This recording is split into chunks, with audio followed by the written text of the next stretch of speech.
Salutations à mes parents du non ainsi qu'à mes parents du oui. J'ose espérer que vous vous partez bien. C'est ainsi votre parent du non. Bon, apparemment, le conflit des internautes sur la situation du Bénin et du Gabon ne désemplit pas. Écoutez, moi je ne sais pas si les Béninois sont conscients qu'ils ont plus à perdre. Je ne sais pas s'ils sont conscients. Bon, moi je sais une chose, c'est que vous voyez quand vous avez quelqu'un qui profite de vous et qui vous dit que vous êtes gentil, vous êtes quelqu'un de bien, il faut savoir que la même personne dit derrière vous que vous êtes ma boule. Est-ce que vous me comprenez?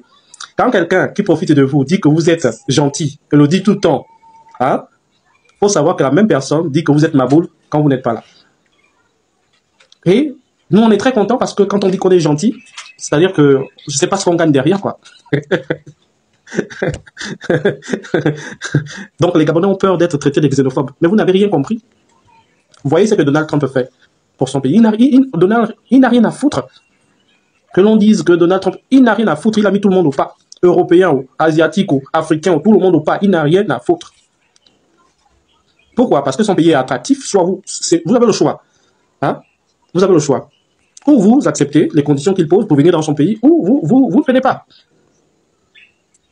Est-ce que vous avez écouté qu'il y a eu des Sénégalais, des Maliens, des Béninois, des Gabonais ou des Algériens, des Européens, des Asiatiques qui ont décidé de rentrer dans leur pays, malgré tout ce que Donald Trump fait? Vous voyez? Donc, au Gabon, vous voyez jusqu'à quel niveau nous sommes, c'est-à-dire que on a tellement intégré les étrangers, je dis bien étrangers, voilà, on a tellement intégré les étrangers chez nous, que, c'est-à-dire ces étrangers nous enlèvent même le droit d'organiser notre vie en fonction de nous-mêmes. Ils disent non, non, non, moi je suis venu en pirogue chez vous, vous ne pouvez pas prendre des décisions qui m'excluent. Non, non, non, pas du tout. Vous devez faire prendre des décisions qui vont dans le même sens que nous. Voilà, je n'ai pas de papier, mais c'est pas une raison pour que je sois exclu du débat national. Donc, en tout cas, ce débat, ça me concerne aussi, même si je suis venu en pirogue. Et ensuite, je suis plus gabonais que vous. Mes parents. Mais je m'adresse à mes parents du oui parce que c'est vous qui avez le pays en main en ce moment. Je ne sais pas, vous avez peur qu'on dise que vous êtes des xénophobes. Oh. Mais si ce n'est que ça là, on va fermer mon compte parce que je parle de xénophobes. Non, fermez, je vais ouvrir un autre compte fermé. Que les Gabonais sachent que à la où les choses vont, il ne faudra pas être surpris que demain, ce soit un étranger qui soit à la tête du pays, pendant que les Gabonais n'ont rien. Et je vais toujours vous faire comprendre, et ça c'est connu de tous, l'argent de ces personnes-là qui travaillent au Gabon ne reste pas dans le pays, ne sert pas à investir dans le pays. Si on pouvait voir tous les investissements, évaluer tous les investissements qui ont été faits avec cet argent à l'extérieur de notre pays, je pense que le Gabon serait certainement l'un des pays les plus construits. On ne dit pas que celui qui arrive dans un pays n'a pas le droit d'envoyer son argent chez lui, c'est pas ce qu'on dit. Mais vous ne pouvez pas arriver dans un pays, c'est vous qui allez décider de la politique du pays. Vous n'êtes pas content, vous dégagez. C'est aussi simple que ça. Vous dégagez. Quand Donald Trump le dit, ça ne pose pas de problème, n'est-ce pas? Tout le monde se plie, même les Européens, vous avez vu, alignés, tout le monde se plie. Parce que quand vous êtes là, sans papier, parfois vous ne travaillez pas, parfois vous avez, quand vous êtes malade, vous allez où? À l'hôpital? Est-ce que vous allez dans les cliniques? Pas forcément, mais on vous soigne. Aux frais de qui? De l'État gabonais. Quand vous avez un problème, si vous avez un sinistre, dans la petite maison que vous louez, les sapeurs-pompiers arrivent. Aux frais de qui? Aux frais de l'État gabonais. Aux frais du contribuable gabonais. Mais nous n'avons rien à dire. Hein. On n'a rien à vous dire. On n'a rien à vous dire. On peut aller s'installer dans votre pays comme ça et mener la belle vie. Et puis, on n'a rien à vous dire. Et vous n'aurez rien à dire à ces personnes-là qui arrivent. Mais vous ne devez pas arriver dans un pays et commencer à dire que les responsables de ces pays n'ont pas le droit de prendre des décisions pour protéger leur population. Vous prenez pour qui? Genre, vous avez trouvé vos magoules, quoi. Mais c'est de l'ingratitude. C'est de l'ingratitude. Et ce n'est pas votre faute. Ce n'est pas votre faute. Parce que quand on va vérifier, on verra que vous qui acquis, comment certains ont acquis la nationalité. Je pense que des enquêtes doivent être menées là-dessus. Comment certains ont acquis la nationalité gabonaise. Ensuite, c'est vous qui avez les titres fonciers parfois. C'est vous qui avez des terrains parfois avec titres fonciers. Et comment ça s'est fait?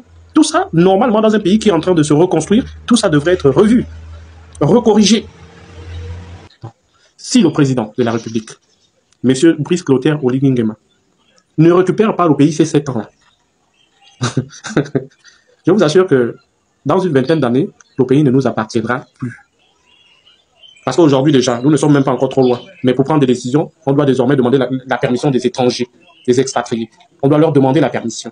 Bon, si on a envie de faire en sorte qu'un secteur soit un secteur spécialisé ou uniquement qui emploie uniquement des Gabonais, on doit d'abord demander la permission à toutes les ambassades que nous avons ici au Gabon.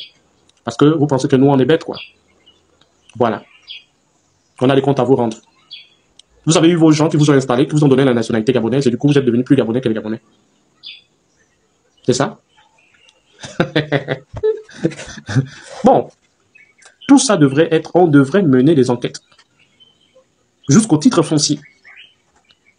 Maintenant, j'attends, j'écoute certains malhonnêtes, parce que vous êtes des malhonnêtes, qui disent que au Gabon, on ne s'attaque que aux expatriés africains, et que l'on ne s'attaque pas notamment à la France et aux Libanais, aux Algériens, je ne sais pas trop, pas aux Algériens, aux Libanais, aux Mauritaniens, je ne sais pas. Bon, mais c'est que vous n'avez pas suivi. Vous n'avez pas suivi, vous ne suivez pas l'actualité du Gabon. On dénonce le comportement de la France au Gabon. Donc, vous n'avez pas l'actualité du pays, mais comme vous êtes malhonnête, vous affirmez des choses qui vous dépassent. Un peu avant la transition, je ne sais plus, je ne me rappelle plus, mais il y a des compatriotes gabonais qui ont fait sitting au camp de Gaulle, au camp français là-bas, au camp de Gaulle. Des Gabonais qui avaient fait un petit sitting, ils étaient là, voilà, ils avaient fait des vidéos pour demander que l'armée française se parte du pays. Ça, vous n'avez pas vu. Vous n'avez pas vu. Il y en a qui ont même demandé la fin des accords et qui continuent toujours de demander la fin des accords coloniaux. Ça, vous ne voyez pas. Non, nous, on n'a plus peur. Hein? Voilà. Traitez-nous de tous les noms d'oiseaux que vous souhaitez. Mais je dis, moi, j'aurais été à la place de M. Brice Clotaire Oligui. Septembre, là, on commence à affréter les avions. Comme vous ne voulez pas dans vos propres avions, vous avez dit que vous prenez les avions, vous partez. Jusque-là, on ne sait pas combien sont déjà partis. Moi, j'aurais été le président de M. Brice Clotaire Oligui. Moi, j'aurais affrété les avions. Parce que vous ne pouvez pas arriver quelque part dans un village et vous insulter les habitants de ce village-là. Ce n'est pas possible. Même si vous avez fait 20 ans, là, ça ne se fait pas. Ça ne se fait pas dans nos traditions africaines, ça ne se fait pas. Bien au contraire, si quelqu'un du village vous manque de respect, c'est même une personne du village qui va dire non, arrêtez de faire ça. Et c'est généralement ce que les Gabonais nous faisons. Parfois, quand il y a des conflits entre, deux fois, un expatrié et un Gabonais, aussi extraordinaire que cela puisse paraître, mais vous verrez les Gabonais parfois souvent même prendre le parti de l'expatrié. Et c'est là qu'on dit qu'on est gentil. Pour être traité plus tard de Maboula, en fait. Si aujourd'hui, les expatriés sont aussi nombreux au Gabon, c'est parce que justement, nous avons ouvert les portes, nous avons accepté que les gens y vivent, même sans papier. Et aujourd'hui, comme comme l'ingratitude ne vous étouffe pas, c'est nous qui sommes les méchants dans l'histoire. Et je pense qu'il faut savoir analyser les choses. Il ne s'agit pas de courir derrière un événement qu'on voit, il faut voir ce qu'il y a en dessous. Mais arrivé au Gabon, vous allez voir. Combien de fois nous sommes dociles, ouverts, et combien de fois certains expatriés abusent. Et nous ne disons rien. Et on doit poursuivre comme ça. Vous pouvez ne pas aimer la tête de M. Brice Clotaire Oligui Nguema, je peux encore comprendre.